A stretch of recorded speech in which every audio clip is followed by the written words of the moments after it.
Dans un tournant tragique qui ressemble à un scénario de film, Adrian Heath, l'ancien joueur emblématique d'Everton, a récemment partagé son expérience terrifiante de séquestration au Maroc.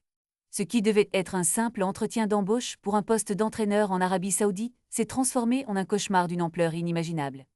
À 65 ans, Heath se retrouve piégé par des individus mal intentionnés qui visaient à lui extorquer de l'argent. Lorsqu'il raconte son histoire, il évoque avec une certaine ironie que cela ressemblait à un épisode palpitant de la série Homeland.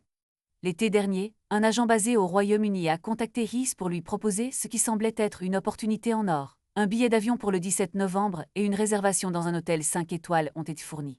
Tout semblait en ordre. Selon son épouse Jeanne, il n'y avait pas le moindre signe avant-coureur, les discussions étaient fluides et l'agent répondait sans hésitation à toutes leurs questions. Cependant, une fois arrivé au Maroc, la situation a pris une tournure dramatique. Heath a été kidnappé et contraint à envoyer une somme d'argent à ses ravisseurs. L'un de lui a clairement fait comprendre que les choses ne se passeraient pas comme prévu, lui ordonnant d'envoyer de l'argent. La somme demandée dépassait largement les 6 chiffres, un montant exorbitant qui a plongé Heath dans une spirale de peur et de désespoir. Longtemps silencieux, il n'a alerté qu'un cercle restreint de proches et le syndicat des managers de Premier League avant que le FBI ne prenne contact avec lui, enquêtant sur un cas similaire impliquant un autre entraîneur.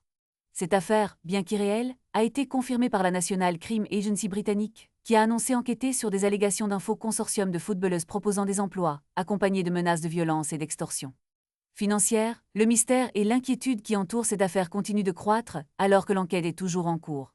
Que s'est-il réellement passé au Maroc? Les réponses restent à découvrir, mais une chose est certaine, cette histoire est loin d'être ordinaire.